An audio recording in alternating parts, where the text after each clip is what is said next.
నమస్తే సత్యం గారు. సత్యం గారు, వర్మకి 1,20,000 మంది ఓటర్లు ఉన్నారు, అభిమానులు ఉన్నారు. అంటే అలా ఉన్నప్పుడు ఆయనకు ఆ మాత్రం కూడా మర్యాద ఇవ్వాలి కదా అని ఆయన అభిమానులు అంటున్నారు. బట్ ఇక్కడేమో అలాంటి విభేదాలు ఏమీ లేవు, మేమందరం కలిసికట్టుగానే ఉన్నామని అంటున్నారు.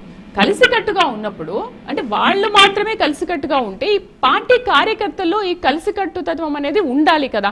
మరి వీళ్ళెందుకు ఇలాంటి హాట్ కామెంట్స్ చేస్తున్నారు? ఓకే, ఇప్పుడు పార్టీ కార్యక్రమాల్లో ఆయన్ని కూడా ఇన్వాల్వ్ చెయ్యాలి కదా అనేది వాళ్ళ ఆవేదన.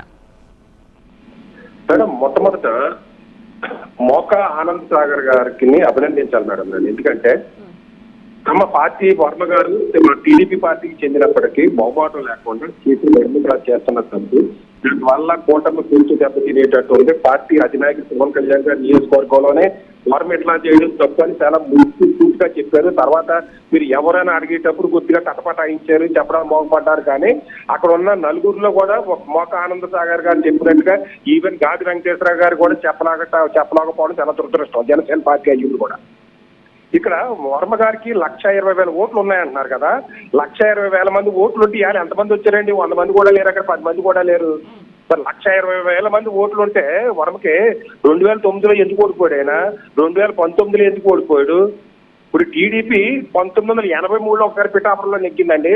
తర్వాత 1994లో నెగ్గింది. ఈ రోజు ఈ 2 సంవత్సరాలు తప్పించి 83 ఈ రోజు వరకు 83లోని 94లో తప్పించి పిఠాపురంలో. కానీ పోస్ట్ అయితే త్యాగం చేశారు కదా వర్మ గారు, పోస్ట్ అయితే త్యాగం చేశారు. మేము గవర్నమెంట్ లోకి రాగానే నీకు ఎమ్మెల్సీ పోస్ట్ ఇస్తామని కూడా చంద్రబాబు ఆ విషయం గురించి మాట్లాడారు. బట్ ఇప్పుడు ఏం జరుగుతుంది? ఎందుకు ఈ నిరసనలు అన్ని వ్యక్తమవుతున్నాయి? మేడం, ఒకలా చెప్పిన ఆనంద సాగర్ గారు చెప్పినట్టుగా ఒక్కూరు నుంచి జనసేన త్యాగాలు చేసింది, మంగళగిరి నుంచి ఆయన జనసేన పార్టీ త్యాగం చేసింది, రాష్ట్రం 174 స్థానాల్లో కూడా జనసేన త్యాగం చేసింది. మరి వీళ్ళు జనసేన వాళ్ళు త్యాగాలు కాదా? ఓన్లీ వర్మ గారి త్యాగాలేనా? మరి టీడీపీ ఇప్పుడు ఎమ్మెల్సీ స్థానం చంద్రబాబు నాయుడు గారి స్థానంటే చంద్రబాబు నాయుడు గారు ఇంటి ముందు ధర్నా చేయాలి, టీడీపీ ఆఫీస్ ముందు ధర్నా చేయాలి. అసలు పాపం చుట్టమే చూపించిందని పవన్ కళ్యాణ్ మీద వర్మ గారు ప్రతాపం చూపించడం ఏంటండి? ఎమ్మెల్సీకి చెప్తే చంద్రబాబు నాయుడు గారు ఇంటి ముందు చేయమనండి, లేదా లోకేష్ గారు ఇంటి ముందు చేయమనండి, లేదా తెలుగుదేశం పార్టీ ఆఫీస్ ముందు చేయమనండి. రెండోది, వర్మ గారు ఏదో నాగబాబు గారికి పడతలేదు అంటున్నారు కదా. అసలు వర్మ గారు ఎవరిని ఆహ్వానించారు చెప్పండి? ఎంపీ అతని పేరు ఏం పేరు? ఉదయ్ శ్రీనివాస్ గారి మీద గొడవ, పోటీ చేయక ముందు నుంచి గొడవే. ఒన్నుపూడిలో గొడవ పెట్టాడు ఆయన. ఇది నాగబాబు గారు వెళ్ళక ముందు ఇది పిఠాపురాన్ని అది ఆ పేటలో తీసుకెళ్లి మురుగుళ్ళకి ఇప్పించారు. ఇదే పరిస్థితిలో తెలుగుదేశం ఎంపీ 154 మంది ఎంతమంది దగ్గర అన్ని చోట్ల జన సైనికులు ఫోటోలు తీసి పట్టడం మొదలెడితే కూటమి ఏమవుతుందండి? వర్మ ఒక్కడే తెలివైనోడా? ఈ పరిస్థితి జనసేన వాళ్ళు చేయలేరా? అసలు ఏ రోజు వర్మను కలిశాడు? రెండోది, వర్మ పేరే లేదంటే ఇప్పుడు ఇన్ఛార్జీల పేరు లేనండి. ఆనంద్ సాగర్ గారు చెప్పినట్టుగా అధికారం ఉంటే అక్కడ సర్పంచ్ అయినా, ఎంపీపీ అయినా, జడ్పీటీసీ అయినా, లేదు ఉప సర్పంచ్ అయినా, ఏదో కార్పొరేషన్ అయిపోయినా వేస్తారు. కానీ ఇన్ఛార్జీల పేరు లేరు మేడం. రెండోది, అక్కడ వర్మ గారికి సంబంధం లేకపోతే నాకు సంబంధం లేదని చెప్పాలి. ఇదిగో ఈ వ్యతిరేక స్లోగన్స్కి నాకు సంబంధం లేదు స్టేట్మెంట్ ఇవ్వాలి. లేదా టీడీపీ మాకు కానీ వర్మ గారికి కానీ సంబంధం లేదని చెప్పాలి.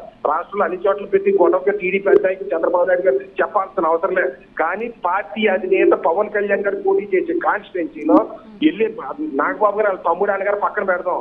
ఆ కాన్స్టిట్యున్సీ ఉప ముఖ్యమంత్రి పార్టీ అధినేత కాన్స్టిట్యున్సీలో వర్మ గారు నాన్న లొల్లి చేస్తుంటే అక్కడ ఒలుపూళ్ళ కావచ్చు, ఒక పక్కన ఎంపీ గారికి ఎగ్నెస్ట్ గా స్టేట్మెంట్ చెప్తుంటే, ఒక పక్కన కాన్స్టిట్యున్సీలో పవన్ కళ్యాణ్ గారి నియోజకవర్గంలో మురికాడలు ఎవరిదంటే అది మున్సిపల్ చైర్మన్. పవన్ కళ్యాణ్ కి ఫిక్స్డ్ నియోజకవర్గం అంటారా పిఠాపురం అనేది? ఫిక్స్డ్ నియోజకవర్గమా మేడం? ఇప్పుడు పవన్ కళ్యాణ్ గారు ఫిక్స్డ్ అయినా కాకపోయినా తెలుగుదేశం పార్టీ 40 సంవత్సరాలు 2 సార్లు నెగ్గింది మేడం. ఒకేసారి నెగ్గాడు మేడం.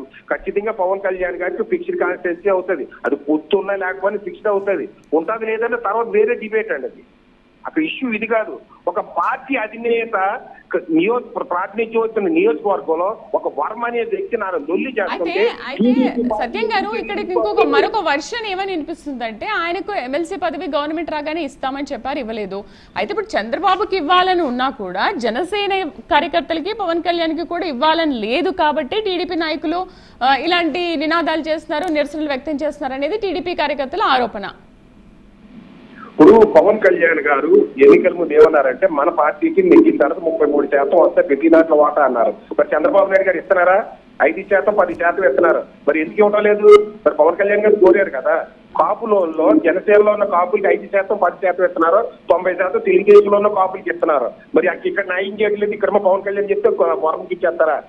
వర్మ అనే అతను తెలుగుదేశాన్ని రిజైన్ చేసి జనసేనలో జాయిన్ అయితే పవన్ కళ్యాణ్ ఇంటి మీద ధర్నా చేయొచ్చు. నాకు ఎందుకు ఎమ్మెల్సీ ఇవ్వలేదని. నువ్వు తెలుగుదేశంలో ఉండి తెలుగుదేశం పార్టీలో ఉంటూ తెలుగుదేశం ఫోటోలు పెట్టుకుని తెలుగుదేశం జెండాలు బట్టి నిరసనలు చేసి చంద్రబాబు నాయుడు గారు హామీ ఇవ్వకపోతే చంద్రబాబు నాయుడు గారు లోకేష్ మీద తెలుగుదేశం మీ పక్కన ఉన్న గురువు గారు యనమల రామకృష్ణ గారి మీద ధర్నాలు చేయాలి, లేదా నిరసన వ్యక్తం చేయాలి. కానీ నాగబాబు మీద మీకోసం త్యాగం చేశారు కదా, మీకోసం మేము త్యాగం చేశాం కాబట్టి మా నుంచి మీరు ఈ మాత్రం అడగలేరా అనేది వర్మ అభిమానుల కోరిక, వాళ్ళ ఆవేదన అదే. మరి మా గురించి మీరు అడగలేరా మీకోసం త్యాగం చేసినప్పుడు? ఇప్పుడు కుప్పంలో చంద్రబాబు నాయుడు గారి దగ్గర పోటీ చేసేసారు, జనసేన నాయకులు త్యాగం చేశారు. వాళ్ళకి ఎమ్మెల్సీ ఇచ్చారా చంద్రబాబు నాయుడు గారు? మంగళగిరిలో త్యాగం చేశారు, రాష్ట్రంలో 164 చోట్ల త్యాగం చేశారు, పక్కన ఉన్న తుల్లో త్యాగం చేశారు. ఒక్క సీటు, ఒక కనీసం అది ఏంటంటారు దాన్ని, విలేజ్ లో ఏంటంటారు